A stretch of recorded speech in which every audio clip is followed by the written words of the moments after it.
दो अनाथ बहनों का कार्तिक स्नान।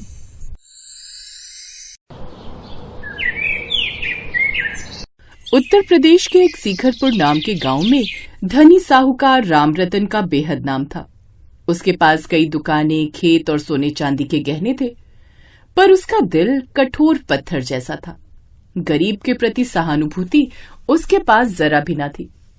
वो हर किसी पर ऊंचा ब्याज लगाकर पैसा कमाता और फिर गरीबों को बेइज्जत कर उनका सब कुछ छीन लेता।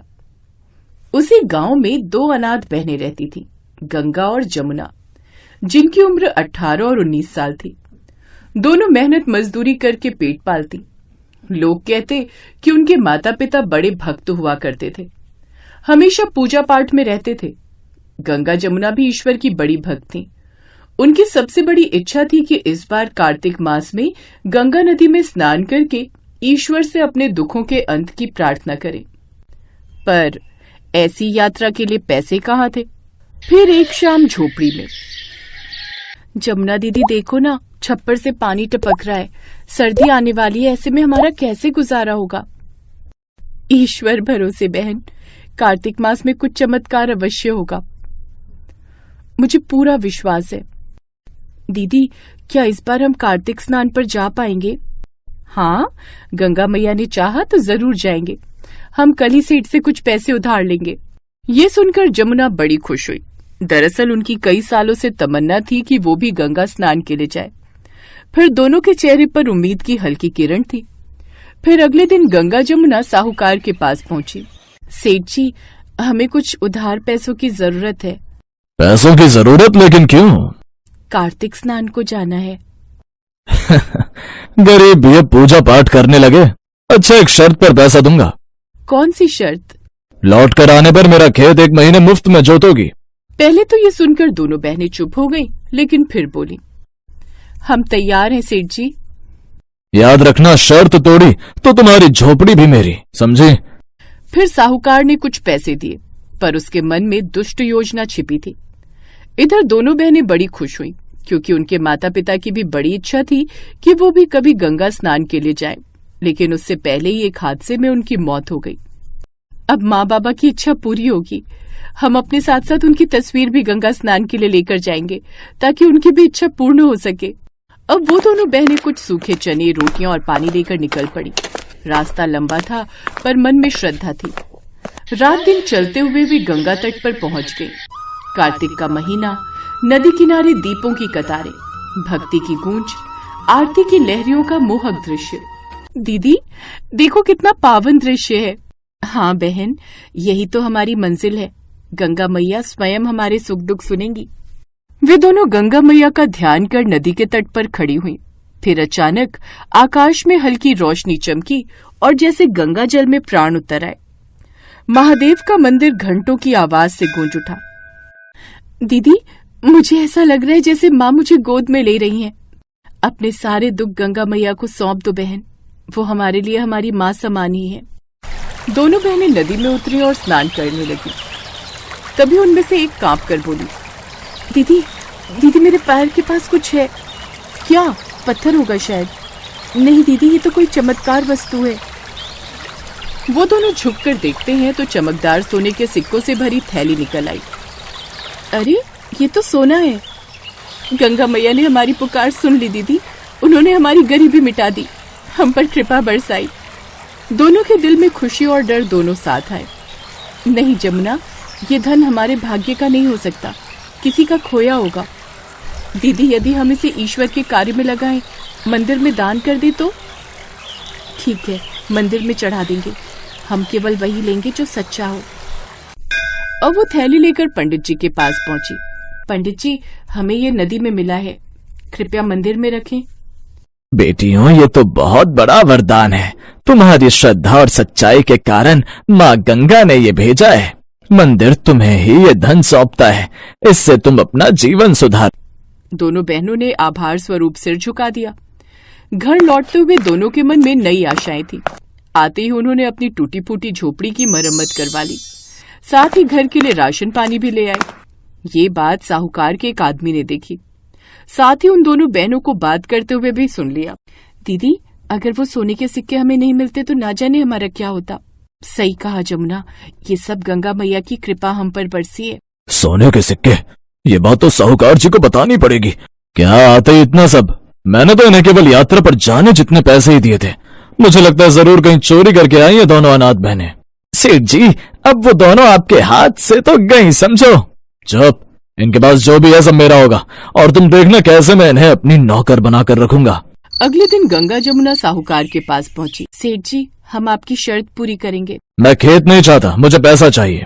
पैसा? पर शर्त तो खेत जोतने की थी। नया नियम है, या तो मुझे 300 सोने के सिक्के दो या अपनी झोपड़ी खाली कर दो। सेठ जी, ये अन्याय है। कानून मेरे हाथ में है, करोगी क्या मेरा? अब जैसा मैं कहता हूँ वैसा करो, नहीं तो ऐसा सबक सिखाऊंगा कि उम्र भर याद रखोगी। अब जल्दी से जाओ और मेरे लिए सोने के सिक्के लेकर आओ, नहीं तो हम तुम्हें चोरी के इल्जाम में अंदर कर देंगे। हाँ, सही कह रहे हैं, हमें भी लगता है ये गरीब कहीं चोरी कर आई है। सच सच बताओ, तुम्हारे पास इतने पैसे कहाँ से आए? अब गंगा जमुना रोती हुई गंगा मैया को याद करने लगी। उन्होंने हाथ जोड़कर प्रार्थना की, माँ, हमने किसी का धन नहीं छीना, हमें न्याय दिलाओ माँ, हमें न्याय दिलाओ। वो दोनों माँ गंगा की सच्ची भक्त थीं। उनकी पुकार सुनते ही एकदम से आसमान में हलचल मच गई। आकाश में मेघ गरजे, बिजली चमकी, तभी जमीन हिली और साहूकार के हाथ में जो बैग था वो स्वयं खुल गया, जिसमें से सोने के सिक्के एक तेज भंवर में बदलकर बाहर निकल आए। ये देख वो हैरान रह गया। इतने सारे सोने के सिक्के कहाँ से आए? खैर, कहीं से भी आए हो, लेकिन अब ये सब मेरे हैं। अब मैं और भी अमीर हो जाऊंगा। लेकिन तभी उसने जैसे उन सिक्कों को छूना चाहा, तभी एक बिजली उसके पैरों के पास गिरने लगी और वो कांप उठा। ये क्या हो रहा है? बचाओ बचाओ! अरे बाप रे, ये क्या बला है आखिर? फिर जैसे ही गंगा जमुना ने उन सिक्कों को हाथ लगाया तो उन्हें कुछ भी नहीं हुआ। वो सोने के सिक्के उनके हाथ में आ गए। ये चमत्कार देख सभी हैरान रह गए। तभी आसमान से एक आवाज गूंजी, जिस धन में गरीब की आह हो वो धन अभिशाप बनता है।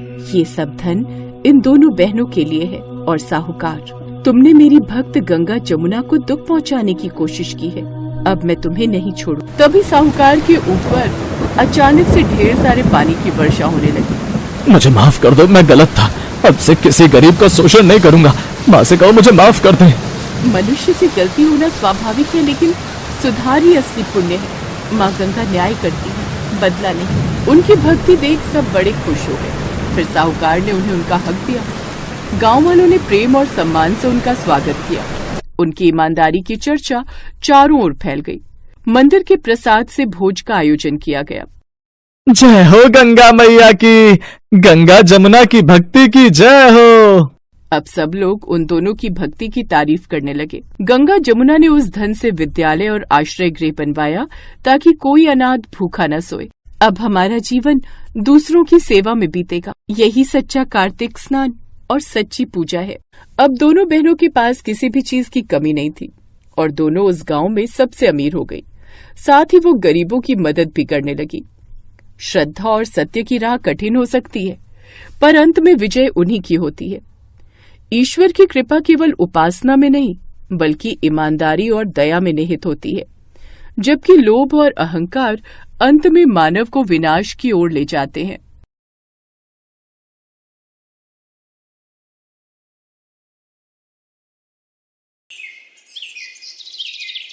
एक गांव में एक बूढ़े बाबा और उनकी 2 बहुएं रहती थीं। एक बार जब कार्तिक मास आया तो ससुर जी ने कहा, बहू, मैं कार्तिक नहाना चाहता हूँ। ये सुनकर बड़ी बहू बोली, मुझसे आपका कार्तिक स्नान नहीं होगा, आप छोटी बहू को ही बोलो। इसके बाद ससुर जी छोटी बहू के पास गए। छोटी बहू ने कहा, ससुर जी आप बताइए मुझे क्या करना होगा। ससुर जी बोले, बेटी ज्यादा कुछ नहीं, बस रोज मेरे नहाने के लिए पानी भर देना, मेरी धोती सुखा देना और दिन का खाना बना देना। अब छोटी बहू रोज वैसा ही करती। जब वो धोती सुखाती तो उसमें से गिरने वाली पानी की बूंदें वहां छोटे छोटे मोती के रूप में इकट्ठा हो जाती। लेकिन छोटी बहू इतनी नादान थी कि वो समझ ही नहीं पाती थी और उन सबको झाड़ू से इकट्ठा कर देती। ऐसे ही 1 महीना बीत गया और कार्तिक मास खत्म होने को आया। ससुर जी ने कहा, मैं ब्राह्मणों को खाना खिलाना चाहता हूँ। छोटी बहू बोली, ठीक है पिताजी। कुछ देर बाद उसने खाना बनाकर तैयार कर लिया। फिर खेत में जाकर अपने ससुर जी से कहने लगी, पिताजी, मैंने खाना बनाकर तैयार कर दिया है। आप घर जाकर ब्राह्मणों को भोजन करवा दीजिए, तब तक मैं खेत की रखवाली करती हूँ। वो खेत की रखवाली करने लगती है, तभी वहाँ चिड़िया आती है, जिन्हें देख वो सोचती है, राम जी का खेत, राम जी की चिड़िया, इन्हें कैसे भूखा रहने दूं? वो चिड़ियों को खाना खाने देती है और खुद थकी हारी वहीं सो जाती है। जो दाने जमीन पर गिरते हैं वो हीरे मोती बन जाते हैं। फिर पास के खेत में काम कर रहा उस बूढ़े का बड़ा बेटा ये सब देख लेता है। वो बूढ़े से जाकर पूछता है। बूढ़ा ससुर उससे कहता है, हम पर कार्तिक देव की कृपा हुई है। वो घर जाकर अपनी पत्नी को सारी बात बताता है। अब बड़ी बहू अगले साल के कार्तिक मास का इंतजार करती है। फिर साल भर बाद अपने ससुर से उसके यहाँ कार्तिक स्नान की बात करती है। अब वो जब ससुर की धोती को धोती तो उसमें से गिरे पानी से गड्ढे हो जाते। फिर ब्राह्मण का खाना बनाकर खेत जाकर चिड़िया को उड़ा देती। हुआ ये कि उसकी खेत की फसल खराब होने लगी। गुस्से में बड़ी बहू ससुर जी के पास गई और कहने लगी, आपने सच्ची श्रद्धा से इस बार कार्तिक मास नहीं किया। ससुर जी बोले, छोटी बहू ने सच्चे मन से सेवा की, इसलिए उस पर कृपा बरसी, लेकिन तूने तो बस देखा देखी की, वो लालच के लोभ में, इसलिए तेरे साथ ऐसा हुआ। हे कार्तिक देव, जो कृपा छोटी बहू पर बरसाई, हम पर भी बरसाना। दूसरी कथा कुछ इस प्रकार है। एक गांव में ब्राह्मण पति पत्नी रहते थे। वो कार्तिक मास में रोज दूर स्नान करने जाते, जिससे ब्राह्मणी थक जाती। उसने अपने पति से कहा, काश उसकी कोई बहू होती तो वो खाना बना कर देती। ये सुनकर ब्राह्मण एक पोटली में आटा, साथ में उसमें कुछ मोहरे रखकर चल दिया। रास्ते में उसे कुछ लड़कियां मिट्टी से घर बनाती दिखीं। 2 लड़कियों ने जाते वक्त अपने घर को तोड़ दिया, लेकिन तीसरी ने कहा, ये घर मैंने कितनी मेहनत से बनाया है, मैं इसे नहीं तोड़ूंगी। ब्राह्मण उस लड़की के घर गया और उसकी माँ से बोला, कार्तिक मास चल रहा है, इसलिए मैं किसी के घर का भोजन नहीं कर सकता। क्या तुम मेरे इस आटे से मेरे लिए रोटी बना दोगी? लड़की की माँ ने वैसा ही किया। आटा छानते वक्त उसमें से मोहरे निकली। लड़की की माँ ने सोचा, ये कितना पैसे वाला है। उसने अपनी बेटी की शादी उसके घर में करने की सोची। ब्राह्मण ने कहा, मेरा बेटा तो काशीपुर पढ़ाई करने गया है, लेकिन तुम उसकी कटार से अपनी बेटी की शादी कर दो। वो मान गई। ब्राह्मण बहू को लेकर घर आ गया। अब वो जब भी गंगा स्नान जाते तो बहू रोटियां बनाकर रखती। एक रोज उसकी पड़ोसन ने उससे कहा, वो दोनों तुमसे झूठ बोलते हैं कि उनका बेटा है, उनकी तो कोई संतान ही नहीं है। अच्छा ऐसा करना, कल जब दोनों स्नान के लिए जाएं, तो तुम उनसे 7 कोटों की चाबी मांग लेना। अगले दिन उसने ऐसा ही किया। उसने वो कोटे खोले तो देखा कहीं अन्न, कहीं धन, कहीं बर्तन है। आखिर में उसने सबसे आखिर वाला कोटा खोला तो उसने देखा एक लड़का 33 कोटि के देवी देवताओं की पूजा कर उनकी माला जप रहा था। बहू ने पूछा, तुम कौन हो? लड़के ने कहा, मैं तुम्हारा पति हूँ, अभी दरवाजा बंद कर दो, जब मेरे माता पिता आए तब दरवाजा खोलना। जब उसके सास ससुर लौट कर आए तो बहू ने फिर से 7वें कोटे का दरवाजा खोला तो वहाँ 33 कोटि के देवी देवता थे और एक लड़का माला जप रहा था। उन्होंने उससे पूछा, बेटा तुम कौन हो? लड़के ने कहा, माँ बाबा, मैं तुम्हारा ही पुत्र हूँ, मुझे कार्तिकेय ने भेजा है। हे कार्तिक देव, जैसी कृपा ब्राह्मण ब्राह्मणी पर की, ऐसी ही सब पर करना। तीसरी कहानी है 2 दोस्तों, तापसी और लापसी की। तापसी भगवान का बड़ा भक्त था। वो रोज पूजा पाठ करता, जबकि लापसी भगवान को लस्सी का भोग लगाकर फिर खुद लस्सी पीकर सो जाता। एक बार दोनों में बहस छिड़ गई कि कौन भगवान का ज्यादा बड़ा भक्त है। तभी नारद मुनि वहां आए और कहने लगे, मैं कल आऊंगा और इस बात का फैसला कर दूंगा कि तुम में से ज्यादा बड़ा भक्त कौन है। अगले दिन तापसी रोज की तरह स्नान करके पेड़ के नीचे आसन लगाकर बैठ गया। नारद मुनि जी वहां आए और उसके आगे खीरे की बड़ी सी अंगूठी फेंक दी। तापसी ने आंख खोली और इधर उधर देखा, फिर उस अंगूठी को अपने पैर के नीचे दबा लिया। ऐसा ही उन्होंने लापसी के आगे भी फेंकी। लापसी ने लस्सी का भोग प्रभु को लगाया और वो अंगूठी जिसकी है उसे ढूंढने निकल गया। फिर गांव के मुखिया के पास गया और उसे वो अंगूठी देकर बोला, मुखिया जी, ये जिसकी भी है उसे लौटा देना। ये देख नारद मुनि उन दोनों के पास आए और बोले, तुम दोनों में से लापसी बड़ा भक्त है, क्योंकि तुमने घुटनों के नीचे जो अंगूठी छुपाई है उसने तुम्हारी भक्ति को भंग किया है। भक्ति का मतलब दिन रात भगवान के सामने बैठना नहीं है। सच्ची भक्ति का मतलब मन का भाव सच्चा और साफ होना है। अब तापसी को अपनी गलती का एहसास हुआ। तापसी बोला, प्रभु मुझे सही राह दिखाओ जिससे मुझे सच्ची भक्ति प्राप्त हो। नारद बोले, तुम सच्चे मन से कार्तिक स्नान पूजा पाठ करो, तभी तुम्हें सच्ची भक्ति प्राप्त हो सकती है। कुछ दिनों बाद कार्तिक मास आने पर उसने ऐसा ही किया।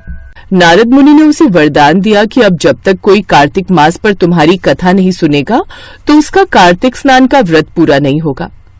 हे कार्तिक देव, जैसे आपने तापसी और लापसी पर अपनी कृपा बरसाई, ऐसी ही कृपा हम सब पर भी बरसाना।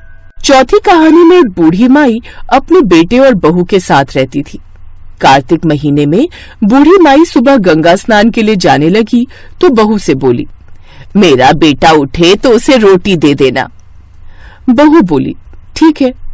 कुछ देर बाद बेटा उठा तो बोला, माँ मुझे रोटी दो। बहू बोली, ना तो तुम्हारी माँ यहाँ है और ना ही रोटी। बेटा बोला, तो 4 रोटी आम के अचार के साथ बांध दो। वो काम की तलाश में चला गया। कुछ देर बाद वो उदास होकर एक पेड़ के नीचे बैठ गया। तभी वहाँ कार्तिक देव भगवान वहाँ ब्राह्मण का भेष बनाकर आए और उससे उसकी उदासी का कारण पूछा। बेटा बोला, पत्नी ने कमाने के लिए भेजा है, लेकिन मैं तो कमाना ही नहीं जानता।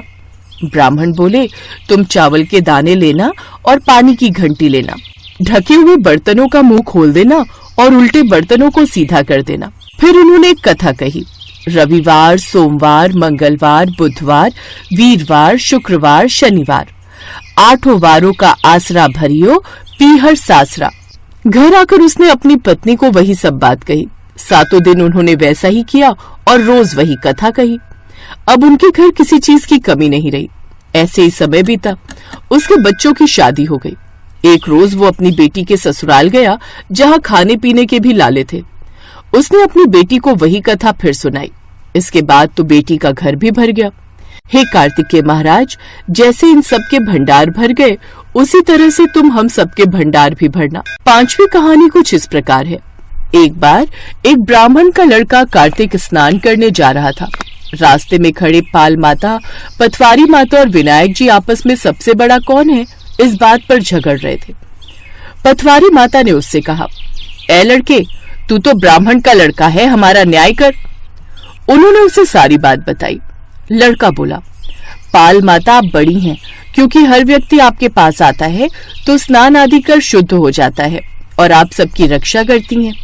पटवारी माता आप भी सबसे बड़ी हैं, क्योंकि व्यक्ति कितनी भी तीर्थ धाम दान आदि कर ले, लेकिन आपकी पूजा के बिना उसका धाम पूरा नहीं होता।